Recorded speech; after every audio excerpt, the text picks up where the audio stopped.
everybody.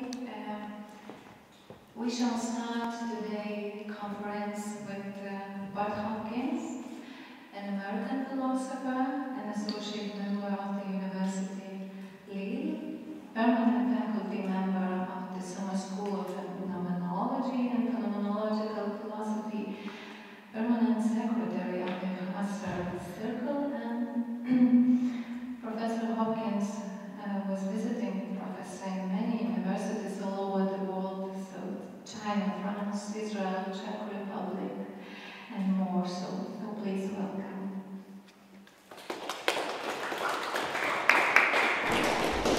Thank you for that kind introduction, and thank the organizers for inviting me. It's great to see my father again. It's been 41 years since I first encountered August Kunis at a philosophy department picnic in Athens, Ohio, where he was dominating a volleyball game. And he taught me many things besides how to dominate a volleyball game. He taught me about phenomenology.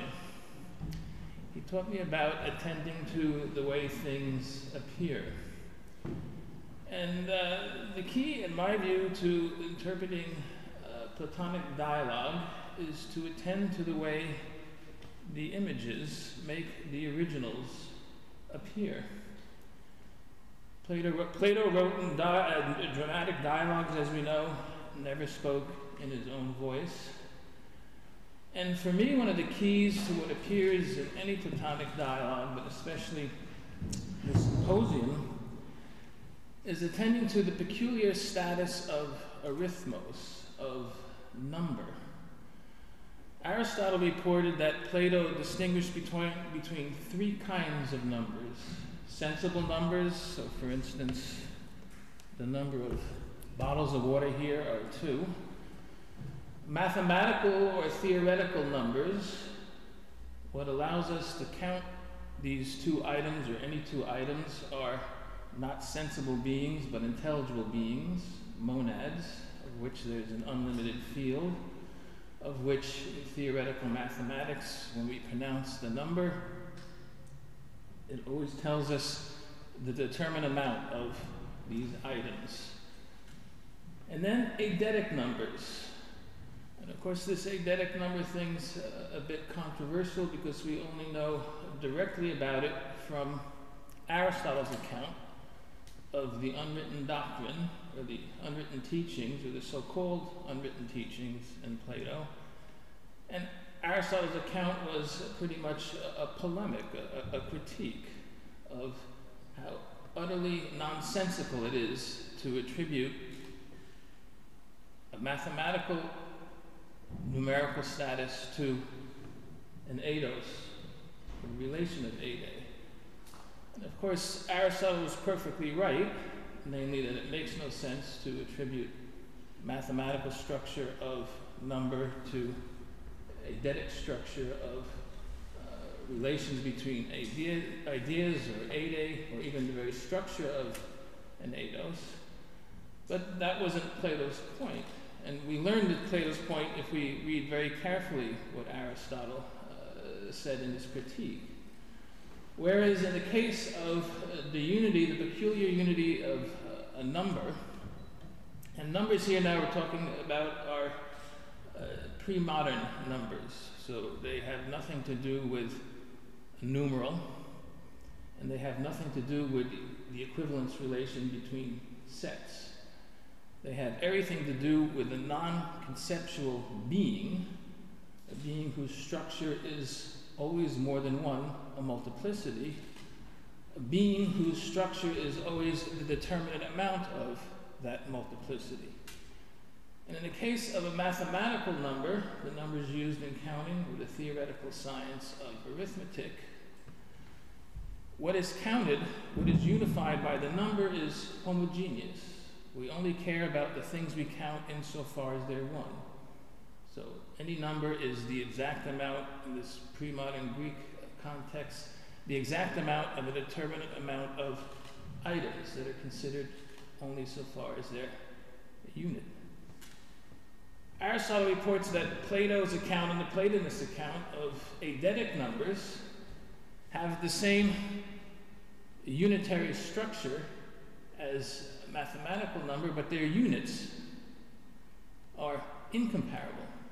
They're not homogeneous, but they're heterogeneous. Now, connection with phenomenology in all this is, we know Husserl's first book was Philosophy of Arithmetic. And he attempted in that book to give an account of the peculiar collective unity that structures what he called authentic numbers.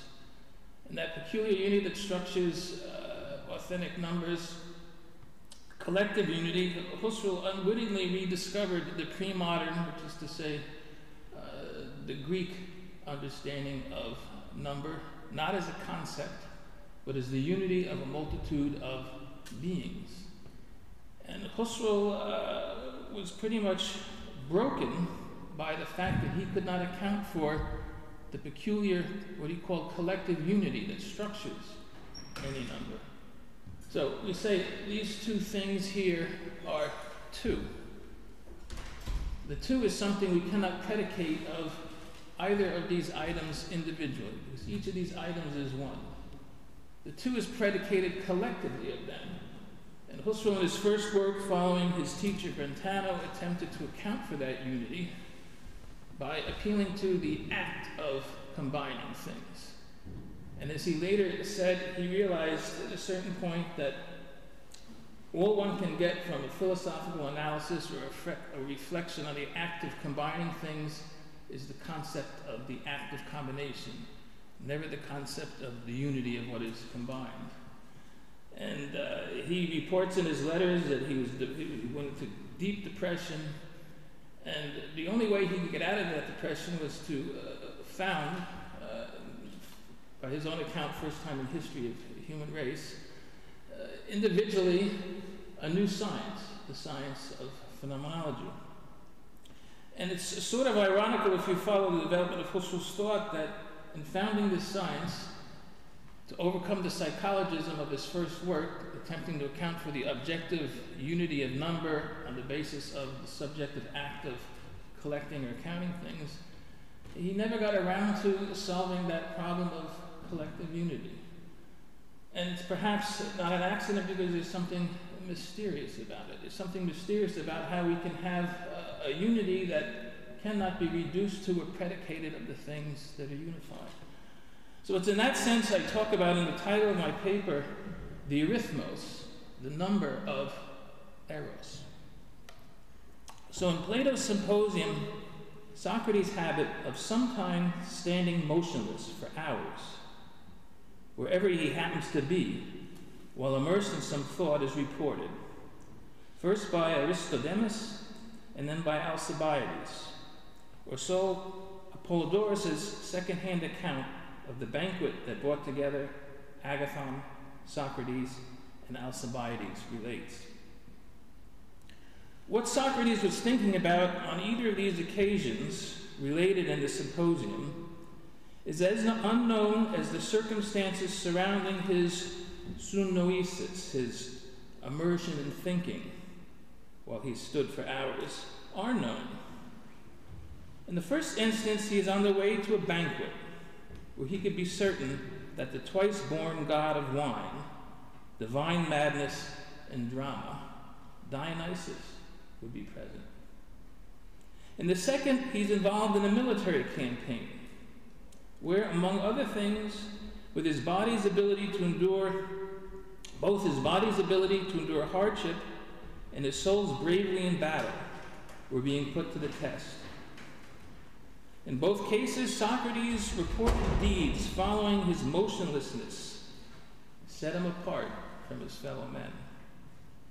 At the Symposium, his philosophical discourse in praise of Eros not only conquers that of the poets, but he also drinks everyone under the table, while himself remaining sober.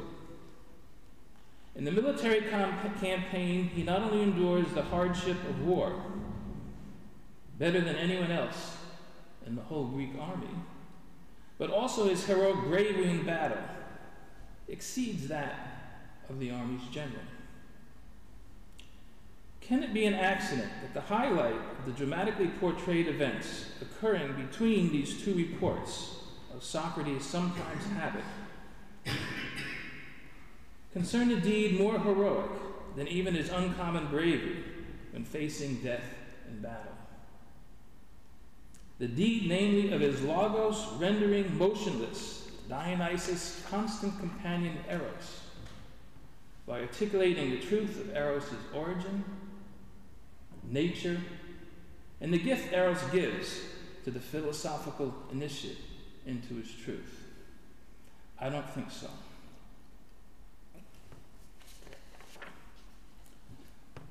That the Symposium has a meaning beyond was explicitly stated in its logi is evident in the very opening lines, which refer to a joke that is unexplained by anything that follows in the dialogue. The joke concerns the way in which Glaucon calls out or summonses the dialogue's narrator, Apollodorus, hailing him, quote, from behind, some way off, end quote, in a legal style of address, by designating him first using a denominative derived from the name of his hometown, Phaedrus, and that's derived from Phaleron, the western harbor of Athens, and then Apollodorus' proper name, and then ordering him to, quote, stand still. Glaucon, of course, wants to hear from Apollodorus all about the banquet that brought together Agathon, Socrates, Alcibiades, and the others, and the speeches they gave on Eros. Yet, because nothing about such a request or its circumstances provides an explanation for why Glaucon would use such an official tone, attention is drawn to the strange mode of address as a whole, and then to its first part, Phaedrus.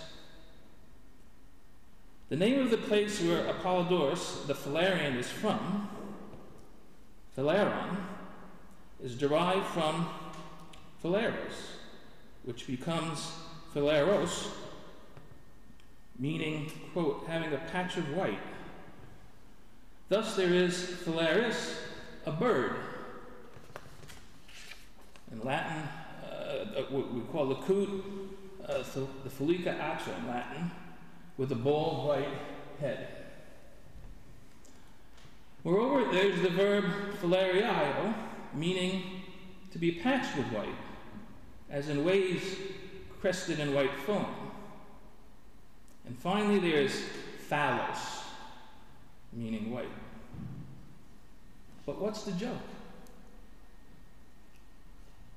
As R.G. Bury noted long ago, there is no evidence in the text that Apollodorus is either bald or walks like a duck. But there is auditory evidence that phallos sounds like phallos, meaning the membrum virile or figure thereof. And there's textual evidence that those who came together, and the Greek word synouseion means to come together in a gathering, but it also means coitus.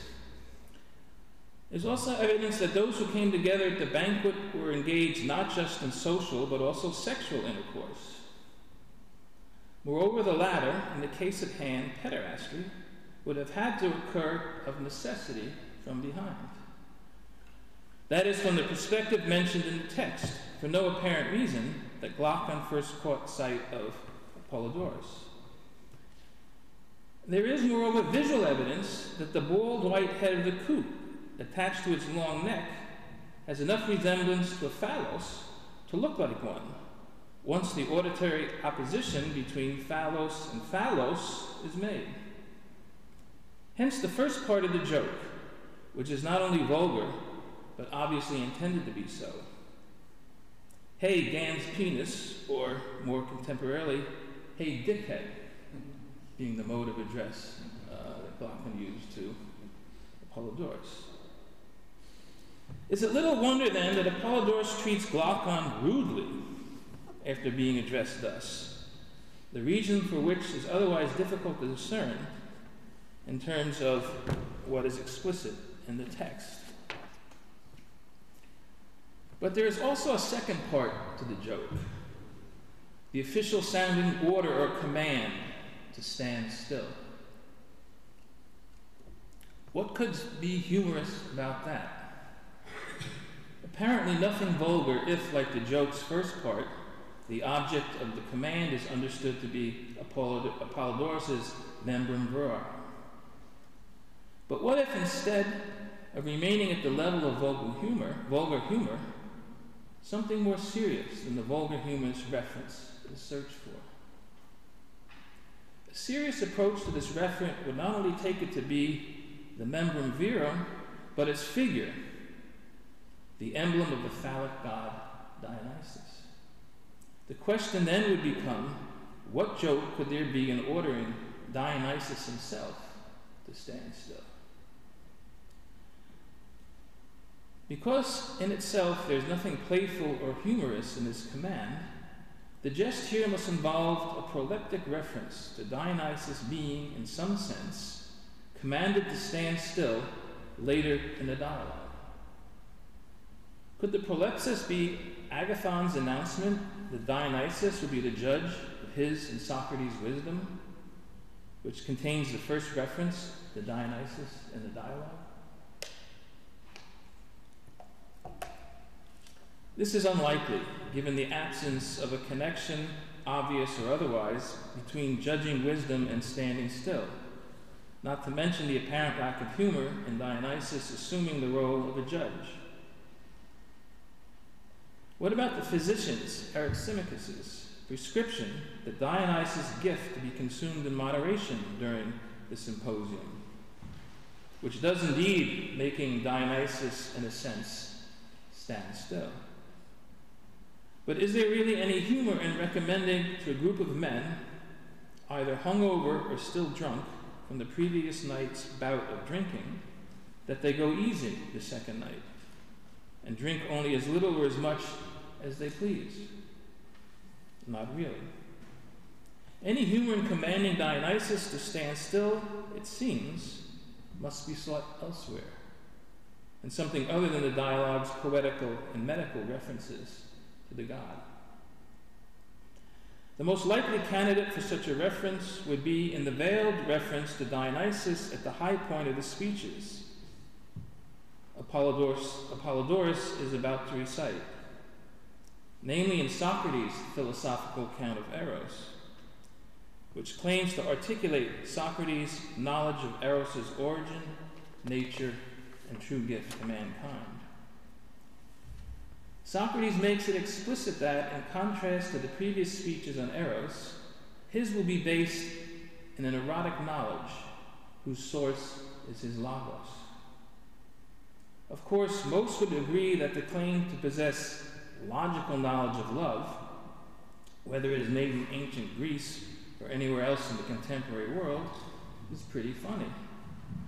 But this cannot be the sought-after joke if its humor is not only supposed to have some connection with Dionysus, but also with making him stand still. Socrates' speech about Eros' origin, by establishing a strong connection between this origin and intoxication, as Eros was conceived when his father was drunk out of his mind, however, also establishes a connection between Eros and the source of intoxication, Dionysus. Socrates' claim to have knowledge of Eros is therefore connected somehow with the claim to have knowledge of erotic intoxication. It is well known that any claim to know presupposes rest for Plato's Socrates, that is, something being itself by itself and thus one. Also, in articulating its claim, Logos is supposed by Socrates to still the flow of the motion that is characteristic of all becoming. Thus, the claim to have knowledge of Eros can be seen as philosophically equivalent to the claim to command successfully Dionysus to stand still. Indeed, while it is not so well known, Plato's unwritten teachings nevertheless suppose that the one, that is the source of the delimitation of motion, is the independent one, which, unlike the mathematical one, remains unmixed with its opposite, namely multitude and motion.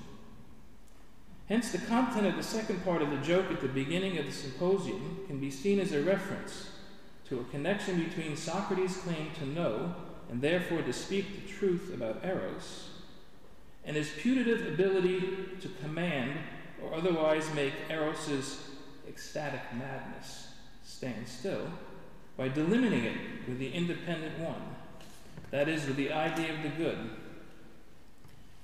And if that's not a joke, and perhaps perhaps even the most serious one at that, I don't know what is. The deeper significance of Plato's philosophical jest at the beginning of the Symposium, therefore, not only points to a meaning not explicitly manifest in the text, but also to the teachings of his unwritten doctrine as the proper context for deciphering this meaning. Beyond the joking reference to Socrates' claim to be able, in effect, to know how to make Dionysus stand still, the composition and structure of the dialogue's prologue's dramatic content contains evidence that points to another of the major tenets of Plato's unwritten teachings, the indeterminate dyad.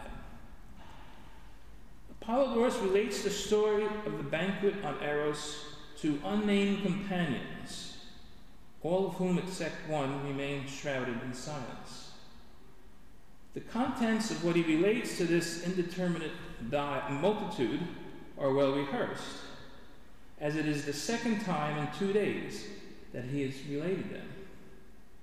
Apollodorus' listeners are hearing an account of how the speeches went that is twice removed from its origin, as Apollodorus received his account from Aristodemus, who Apollodorus believes was Socrates' greatest admirer at the time when the Symposium took place, and who was together with Socrates and the others. The reason Apollodorus is telling the story for a second time in 2 days is because Glaucon was not satisfied with the clarity of a second person's telling of it, Phoenix, about whom nothing is further said or apparently known, whose source for the story was the same Apollodorus. Socrates himself arrives at the Symposium in the middle of dinner, that is, halfway through it. And finally, the story itself that is related takes place on the second day of a 2-day celebration. And the events related in it are mediated twice, first through Aristodemus' memory and recollection, and then through Apollodorus'. The prevalence of dyads in the structure of the Symposium's prologue's dramatic composition, together with the indeterminate multitude of its dramatic audience, can be seen as a playful mimesis whose origin is the indeterminate dyad, which in the unwritten teachings is the source of all multiplicity, motion, and non-being. The significance of this mimesis, like the significance of the indeterminate dyad in connection with Eros, will become apparent only after the significance of the timing of Alcibiades' crashing of the Symposium is made apparent for the truth of Socrates' speech about Eros. Evidence that this truth is rooted in that has its origination in the indeterminate dyad and the independent one, namely the eidetic numbers reported by Aristotle in Plato's unwritten teachings, is signaled by the dialogue's drawing attention twice to the fact that the number of speeches related by Apollodorus does not correspond to their original number. This can mean but one thing, namely that the number and order of the speeches presented by Apollodorus is not the true amount and sequence of the multitude of speeches composing the whole of the original Symposium. The dramatic number of the speeches in Apollodorus' account, therefore, does not have its origin in the units of a multitude that compose a true mathematical number. That their number 6 points to units with a manner of being that is not identical, discrete, and thus comparable, but to units that being incomparable, as Aristotle accounts, as we find in Aristotle's account of the kind of unity that Plato attributed to eidetic numbers, that these units being incomparable are unaccountable even though they belong together, can be seen in their interrelated order, dialectical division, and content. The order of the speeches is not strictly hierarchical throughout, in the sense that each successive speech would surpass the previous one in an approximating ascension toward the truth of Eros, which is sort of the standard interpretation. Rather, only the first 3 speeches are hierarchical in this sense. That's why Pausianus' speech surpasses that of Phaedrus and Anaximachus. Anaximachus that of Pausianus. Alcibiades does not surpass that of Anaximachus any more than Agathon surpasses that of Alcibiades. Socrates' crowning speech, therefore, does not represent the final step in a linear dialectical ascension beginning with Phaedrus, but rather it brings to light a whole whose non-universal unity functions to provide the proper order and origins to the content of all speeches, in Apollodorus' report, that is, preceding his. Phaedrus, who is the father of the idea of devoting the Symposium to speeches in praise of the god Eros, introduces most of the major themes connected with Eros that are taken up in the speeches that follow. He does so by addressing the question of Eros' origin, by praising him as a provider of the greatest goods and the best guide for mortals, as a great power and as a source of great and noble acts. In addition, he distinguishes the lover and the beloved, while disputing in the same cases who was who, in some cases who was who. He credits Eros as the source of human happiness and virtue, and finally he addresses the truth of the god's disposition to lovers. Significantly missing from Phaedrus' speech, however, are the themes of erotic education and the beauty addressed in some of the later speeches. Pausanias' speech, which is dramatically but not mathematically second, pointedly challenges what is implicit in Phaedrus' unordered Eulogies of Eros, namely that Eros' nature is singular. Pausanias divides Eros into 2, distinguishing a vulgar from an honorable Eros on the basis of Eros' essential connection with Aphrodite, of whom there are 2, the vulgar and the heavenly. From this it follows that not all Eros is worthy of praise, but only the noble, which is set on the soul as well as the body, and in which the lover and beloved are governed by the laws, the nomai, appropriate to each, the law of pederasty in the case of the lover, and that of loving wisdom in the case of the beloved. The disruption of the order of speakers caused by Aristophanes' hiccups has the significant dialectical result of introducing the theme of cognitively restoring unity to the twofold Eros that emerges in the first 2 speeches, which contrasts sharply with Aristophanes' speech's appeal to myth in order to restore Eros' unity. Thus it is episteme and not muthos that divides in half Plato's Symposium's 6 speeches on Eros. The episteme introduced by Anaximachus into the discourses on Eros is the skill, the techne of his profession, medicine. This techne leads on the one hand to the extension of Eros beyond the human soul's attraction to human beauty, and thus to an attraction that occurs everywhere in the cosmos. On the other hand, the cognitive relation to the twofold Eros gives rise to the problem of bringing consonance to discordant elements, that is, of unifying opposites.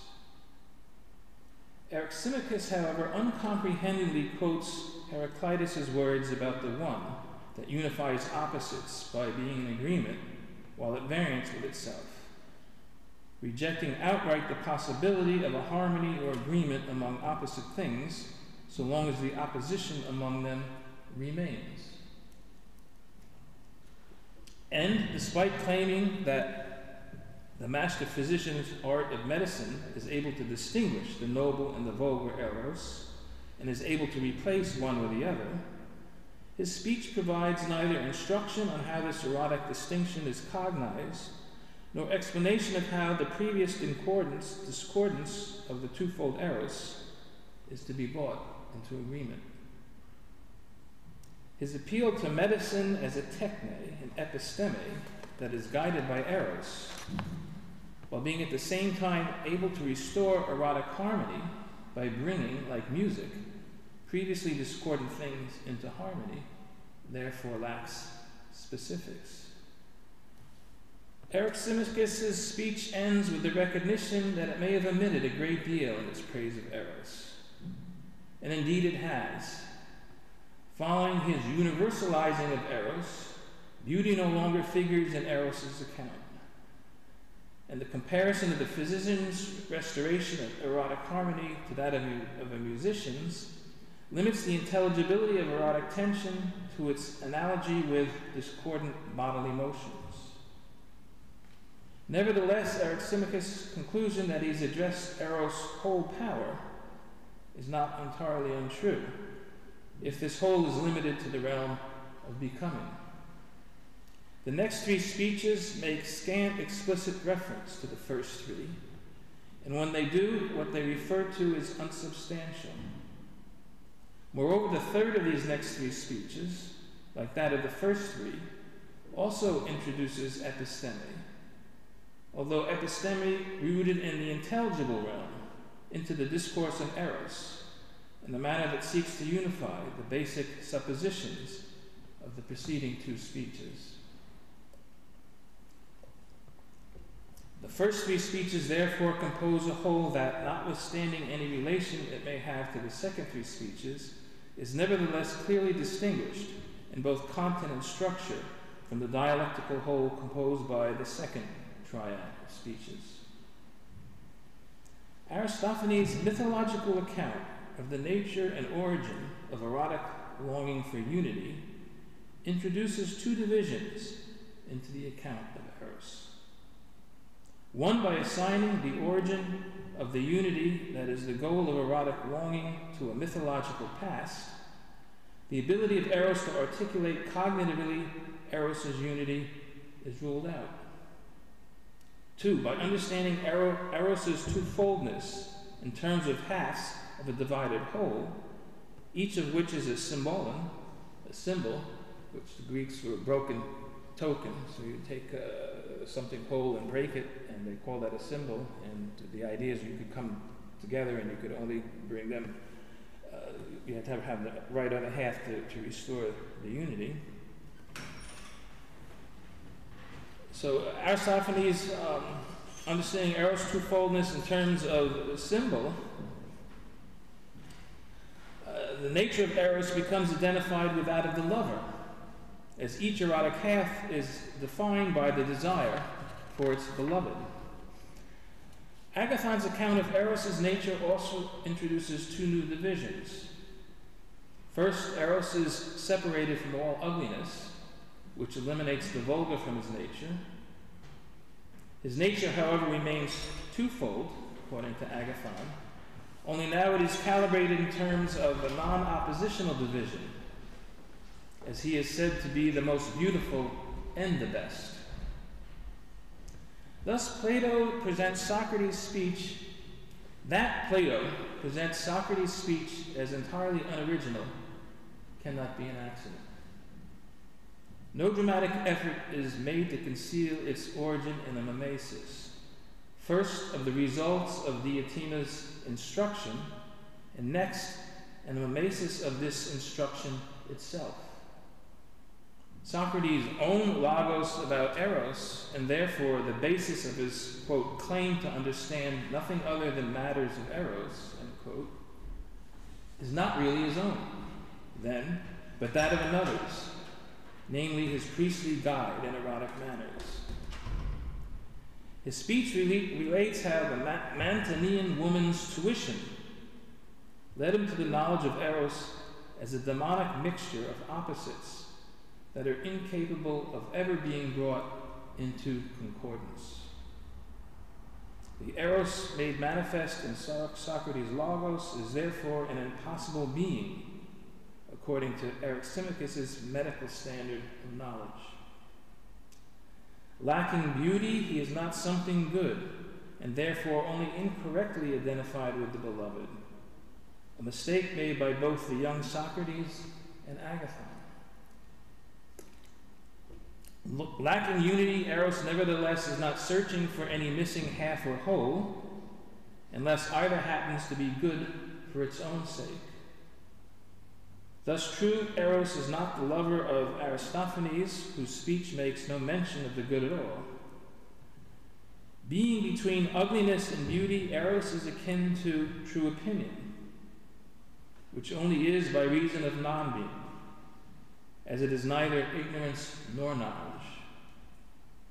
Eros, therefore, is a lover of wisdom, and like all philosophers, he is somewhere between total ignorance and complete knowledge.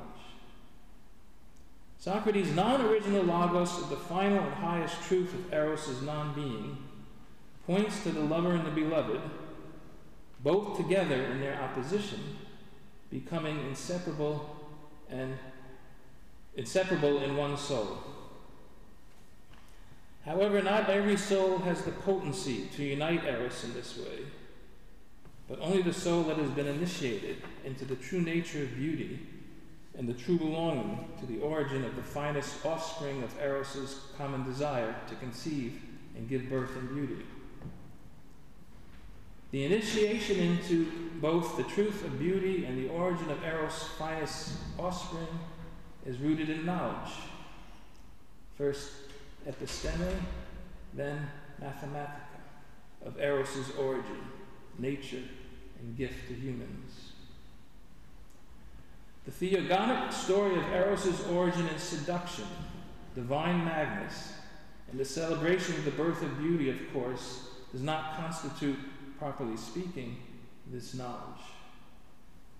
But it does prepare the soul of the initiate to catch sight of a being whose manner of being as a whole is characterized by the unstable community, the koinonia, of desire with divine madness, seductive cunning, and beauty, which, despite not exhibiting any universal link or connection among themselves, are nevertheless always present whenever and wherever Eros is present.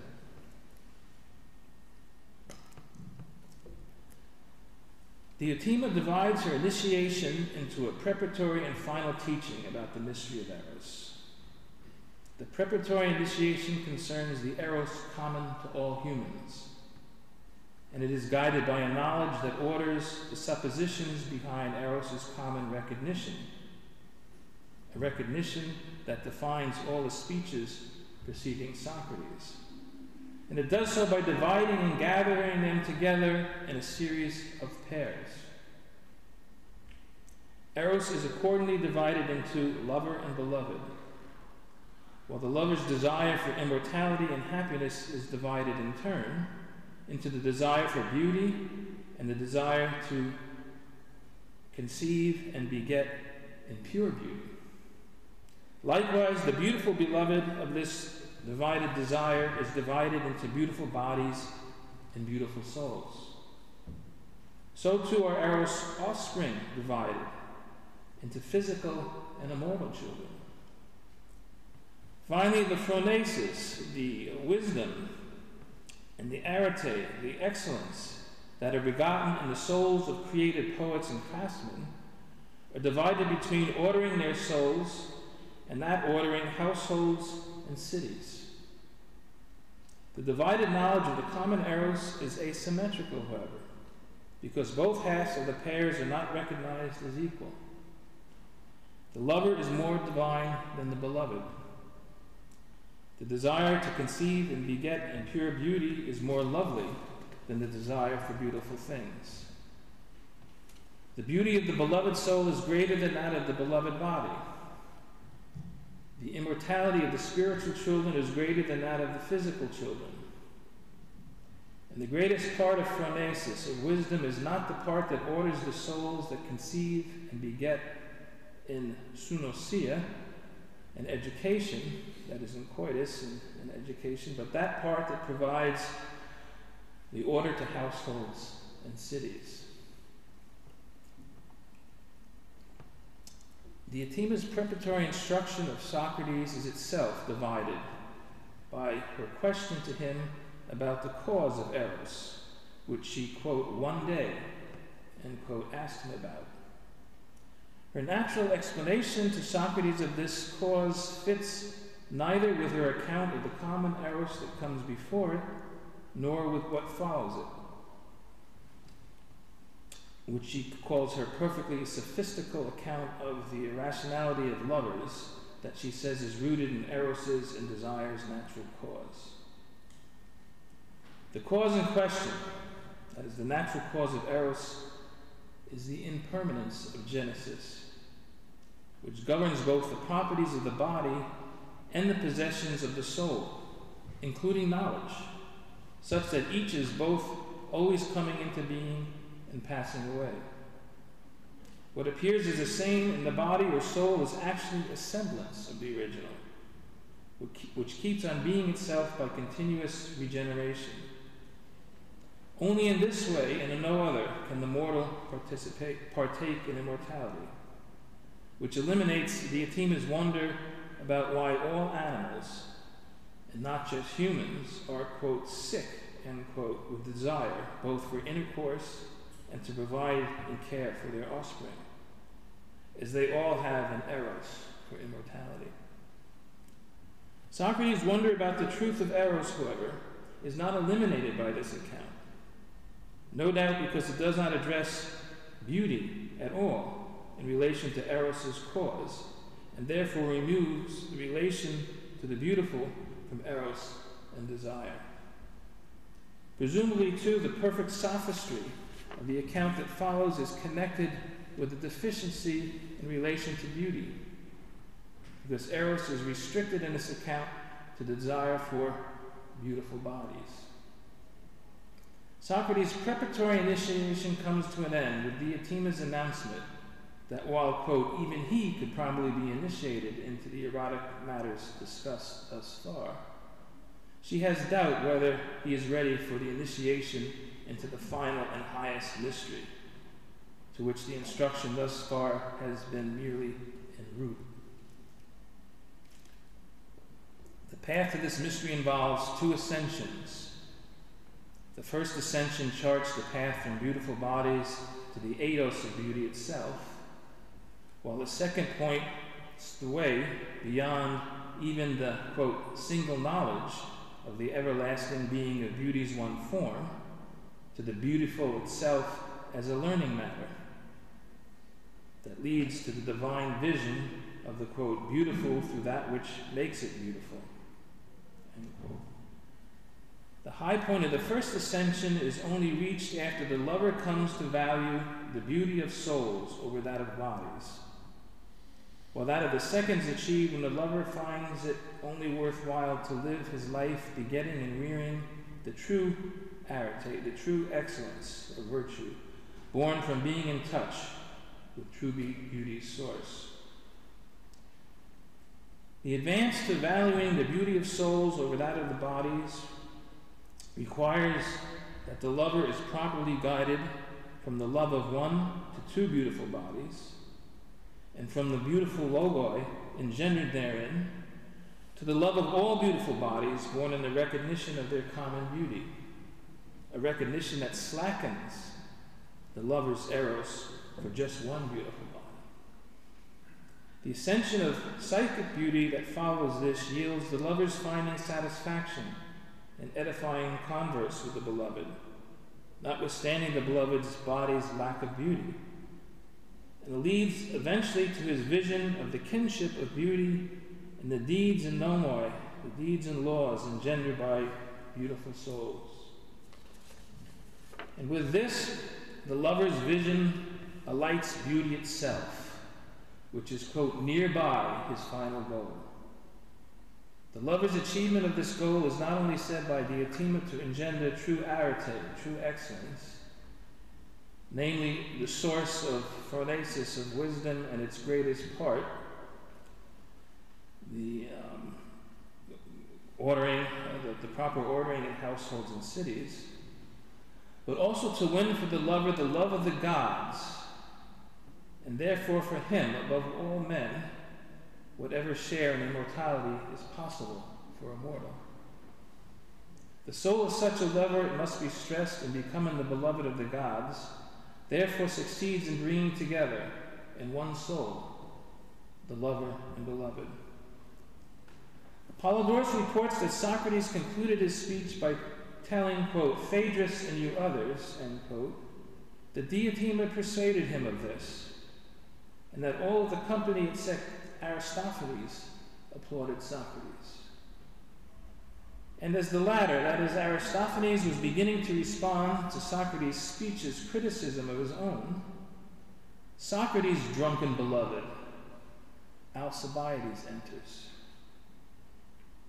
Had Aristophanes been able to complete his response, Socrates most likely would have been challenged to make explicit the basis of his speech's criticism of Aristophanes, which concerned the connection between the lover's desire for unity and the good.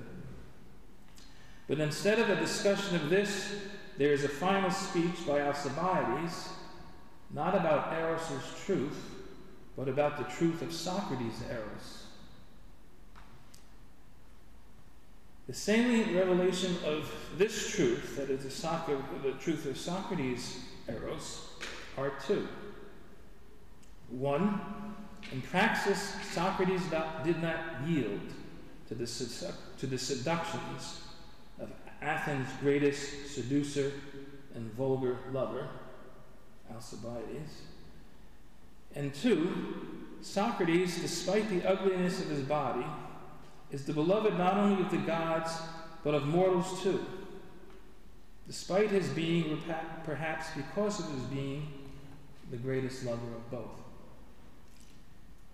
So now I just have a few concluding remarks. The dialogue's dramatic incompleteness mirrors the incompleteness of its subject matter.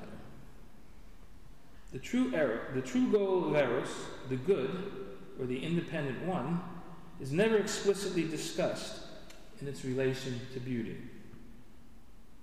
The content of the dramatic completion of the dialogue is also incomplete, as Aristodemus falls asleep for a long time, awakening only at the end of Socrates' attempt to prove to Agathon and Aristophanes that the same man could have the knowledge necessary to compose tragedy and comedy.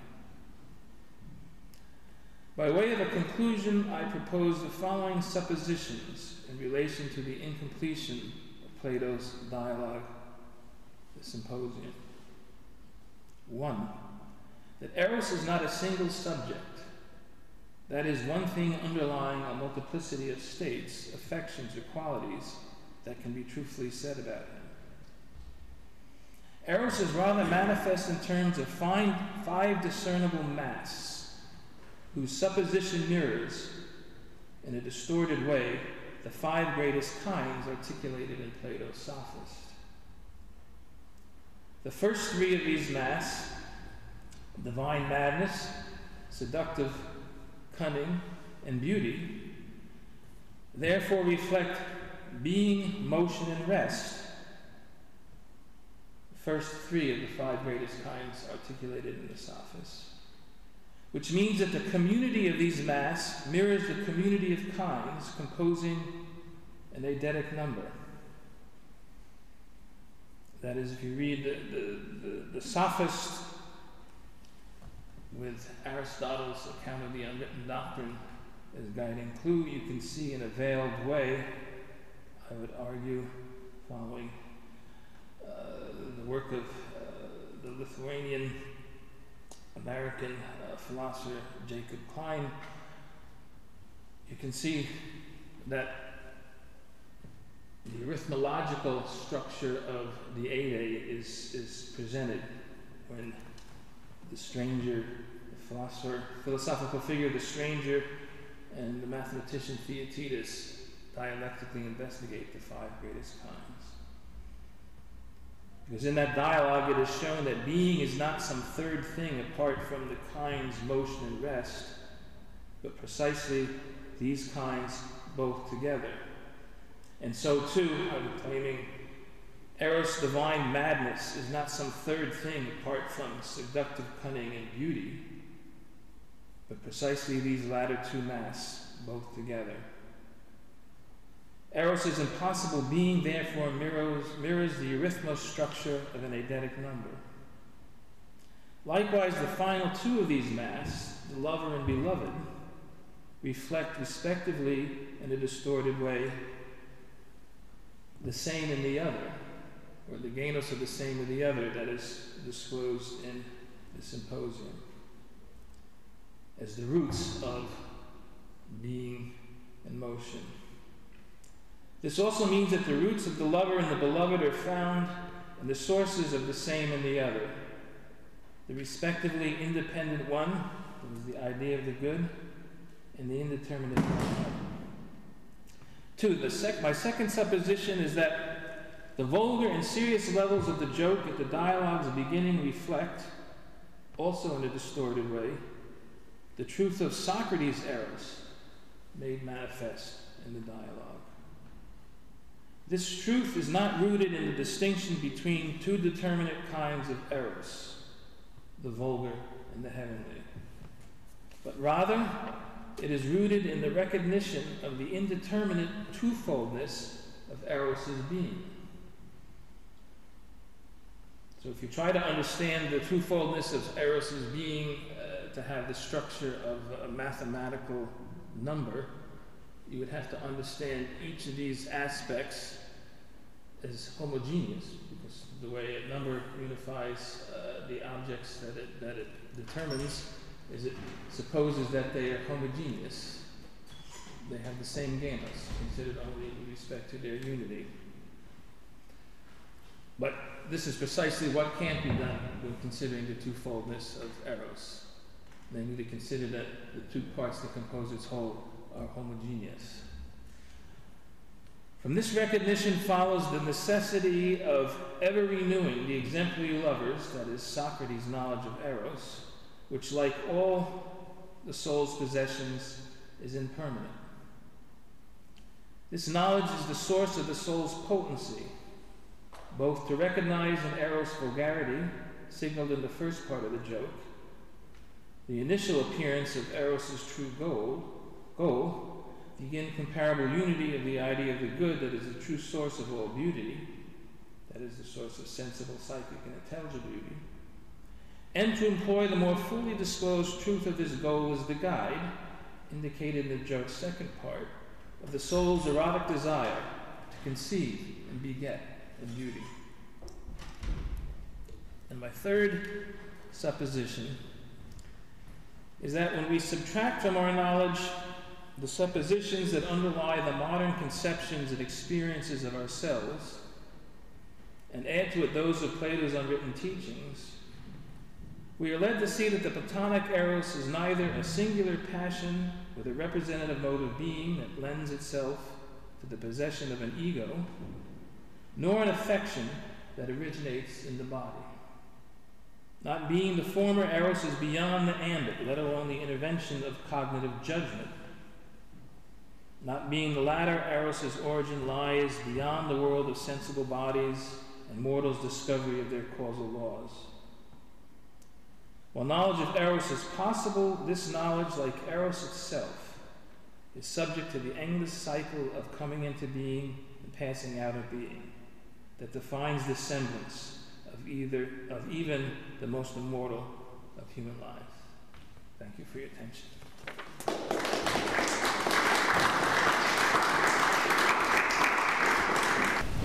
Burt, first of all, I want to thank you from the bottom of my heart. It was absolutely wonderful meeting of the Symposium. I've done so many things, I've worked with this dialogue for a long time, read about it, but what I heard today added a whole new dimension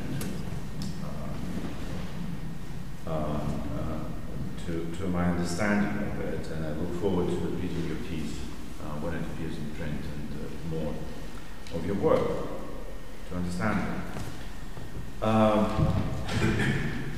I just wonder if you could say a few things more about the nature of that collective unity that you understand that Plato's doctrine of number projects. I find it totally fascinating. And the other thing I was wondering about, this is the first time, please forgive my ignorance, but the first time I'm hearing about Plato's unwritten doctrine. Could you enlighten me about it anymore? First of all, thank you for your praise and your questions, which get to the heart of the matter. Okay, so my interpretation of this collective structure of pre-modern numbers, that is, not the numbers that we find in mathematics from the 16th century on, that owe their origin to the early moderns, what they understood as the restoration of the vulgar art of algebra. Doesn't presuppose number in that sense, which we all presuppose a number is. I mean, without more to do, you ask any child, once they learn basic arithmetic, what a number is, and they identify it with the numerals. The question, what do these numerals refer to? This is part of the reason it's so, it's a challenge to teach kids basic arithmetic, because it doesn't refer to anything. You have to learn certain rules that you associate with these numerals in order to do basic, most basic mathematical operations. So what then do these numbers refer to?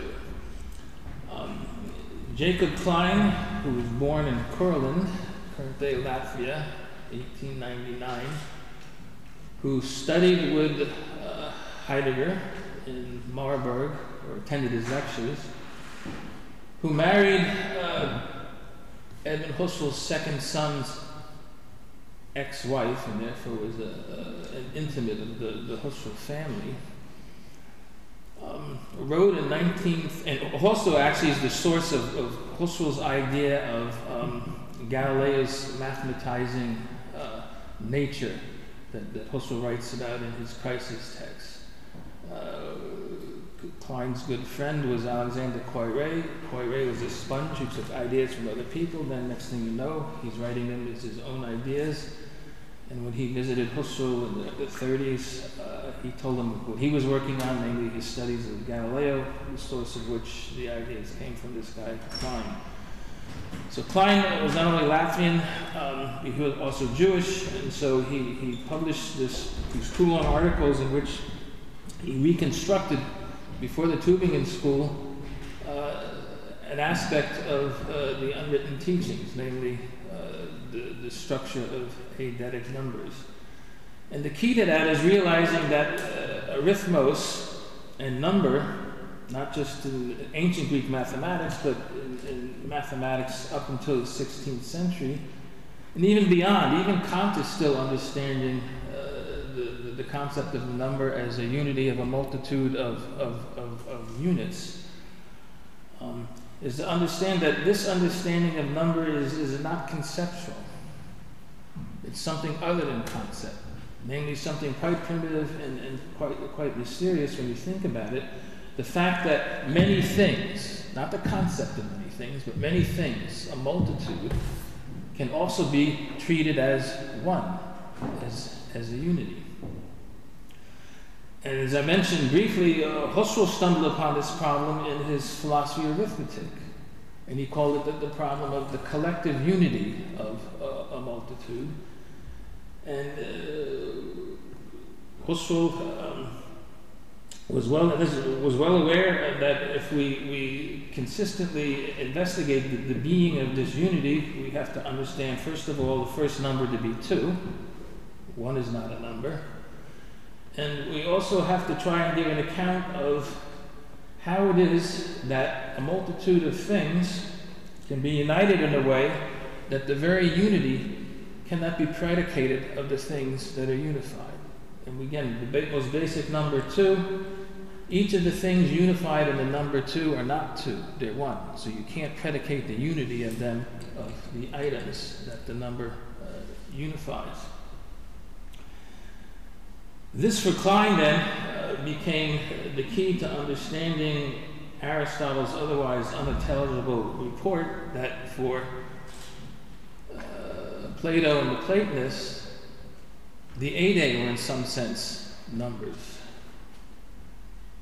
And in Klein's reconstruction, what that means is the very structure of an eidos is a unity of a multitude of things,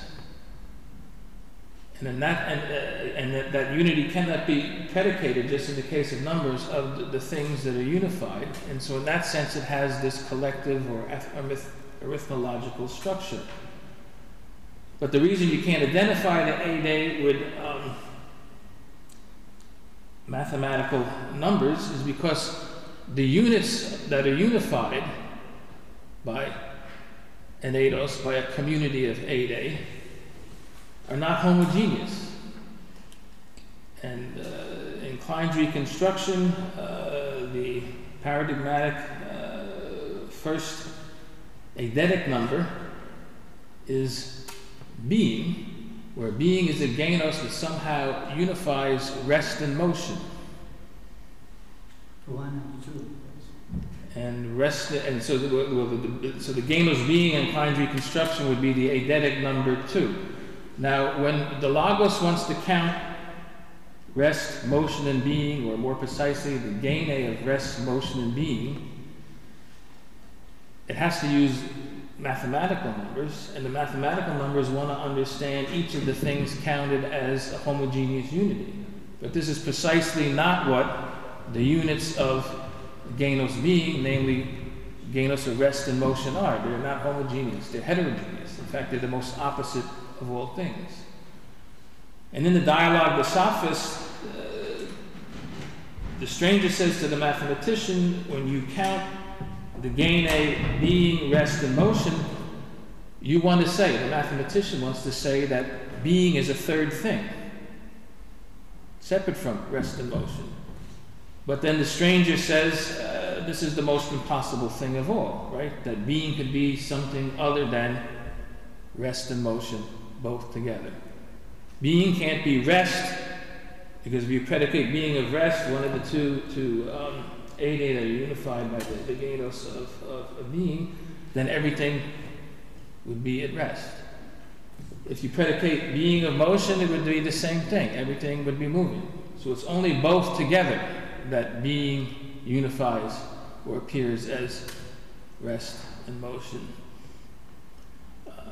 This reconstruction of the unwritten doctrine, Klein's reconstruction, was published in a very prestigious but nowadays obscure journal edited by Neugebauer, Toplitz, and Stenzel, published by Springer, which means it's unaffordable. The sources and origin of mathematics, physics, and astronomy. But Klein being Jewish, it was published I mean, if the mood is bad now in the world, the mood was even worse then. It was published with the ascension of the Nazis, and Klein had to get out of Germany, and it was basically forgotten, except by Leo Strauss, until it was translated into English in 1969. And in the meantime, of course, the Tübingen school, on the basis of the doxographic tradition, they reconstruct in a systematic way unwritten teachings. But they assign the priority, because still some of their presuppositions are modern, to logistic over arithmetic, therefore to relationality of things over the kath autos status of being of number, and then the community of Ede in Plato. And the last representative of the great Tübingen tradition, Thomas Slezak, I got to know him a bit, well enough that every time I see him, he says, I know I have to read Klein, but I have to finish first my book on Homer, I have to finish his other book or something. So anyway, that's an introduction to the... And the reason you don't hear about it in the United States is because of Harold Chernus and Gregory Vlastos, two towering interpreters in post-war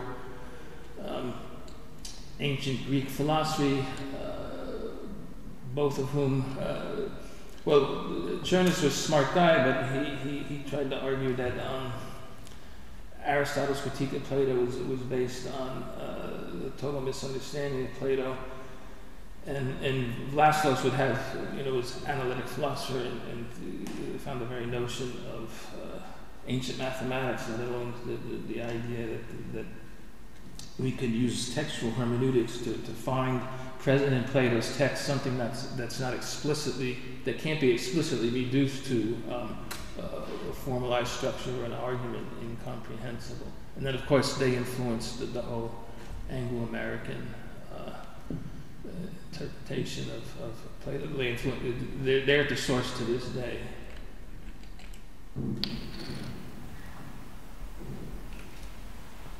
As to the mention of those writings, Aristotle is not physics, so that Plato taught some kind of unwritten doctrines. Aristotle is metaphysics and Eulogies, also his